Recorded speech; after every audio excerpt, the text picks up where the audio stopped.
I mean, people that looks after the events, everybody knows who are you. But you're a new band in the thing, so it's good to start with something about your history. When QUEENSRYCHE starts, how did you form yourself?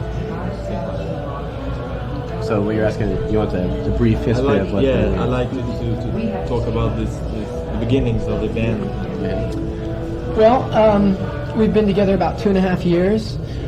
We got together just finding each other out of a band at the same time. We were all not working in other bands. We decided to get together and write some songs. The first songs that we wrote, we decided we'd go in and just out of an experiment going into a tape. It turned out to be our demo tape, which has the 4 songs on it that eventually turned into our EP. And upon finishing that tape, eventually we ran into Kim and Diana. They listened to it and thought there was some potential there, and offered to, mutually press this thing up on their own record company created out of their little record store in Bellevue, which is where we live. And we just released it on 206, and it just took off and started doing really well, and that got us our deal with EMI. It's just the first recording you made on tape and then became the EP, just from the very, very beginning of the band, the first recording. Because the sound is very big, it's very professional, I think. It's just incredible for... That was our first time we'd ever been in the studio. And the first 4 songs we'd written, we were just sort of lucky that it turned out well. So it's, because the reaction of the press about this EP was very, very good. So it has been a problem for you to be quoted as a great band even before you have done one LP. I mean, just recording the album, you was thinking that the album had to be as strong as possible because the people expect you more and more from you as a problem. What kind of problem did you have? Well, we really didn't feel pressure like that, I don't think. We always strive for the best we can do at the time. And the album, this time, we just approached it with that same feeling that we just were going to do the best we could to please ourselves, mainly. And if we feel good about it, then we think other people that listen to it will feel good about it too. So that the sound of the first EP was really impressing me because it was the first time, it's 2 years ago now, that I've heard a kind of British heavy rock played with a big American sound, you know what I mean? It's just, now most of American bands try to play European heavy metal. No, it was just the first to do this. Well, I don't think we really tried to do anything. I think we just kind of wrote the songs the way that our chemistry allows us to write, between us, and it just kind of came out that way. I mean, we didn't really sit down and say, okay, we're going to write a song this way. It just kind of happened. So. Yeah, but why did you choose to go to London to record the album and not in the States, in LA or something? Well, that wasn't really a decision because we wanted to sound like a British band or anything. That was just because the producer that we selected, James Guthrie, was really familiar with the studios in London, and we felt as a band that we would come out with the best end result if he felt comfortable working in this situation, whereas if he was in a situation where he wasn't comfortable, so we just all, it didn't take much to convince us to go to London, because we thought it would be exciting.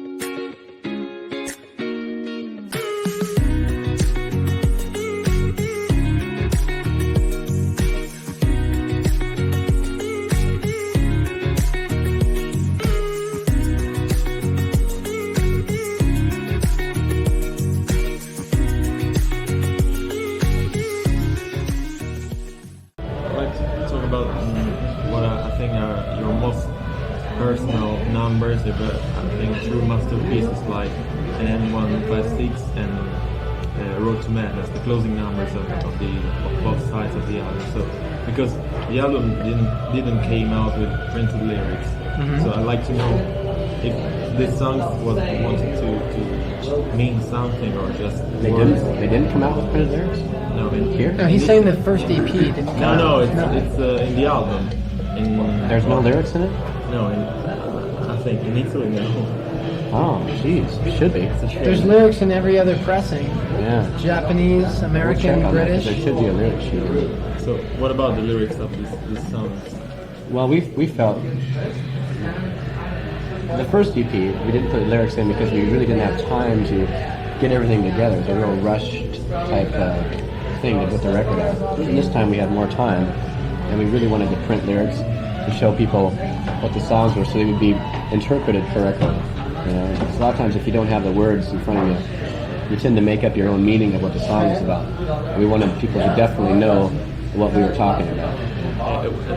What you're talking about in this song, especially Road to Madness and 156. Well, NM 156 is a story about computers and how they are becoming very sophisticated now, and in the future, well, even right now, they've made advances in technology so that computers are starting to reason for themselves and taking on human characteristics such as reasoning, conscience, human things that a human brain does. And this story is set in the future a little bit, where computers have achieved human abilities, and they're used to run a country's system of government. And this story is about a computer who starts questioning his importance, questioning the system in which he works, and because he's questioning it, he gets eliminated. Sort of like a modern day approach to Moscow, more or less. You know. Can you describe me the QUEENSRYCHE team? I mean, who writes the lyrics and who writes the songs? Is the main X-Men or things like that? Well, it's really a group effort, really. You know, we lyric writing is pretty much split between Chris and I. And on this new record, Michael wrote lyrics to one song. And music-wise, it's pretty much everybody contributing, an idea and working with it all the way.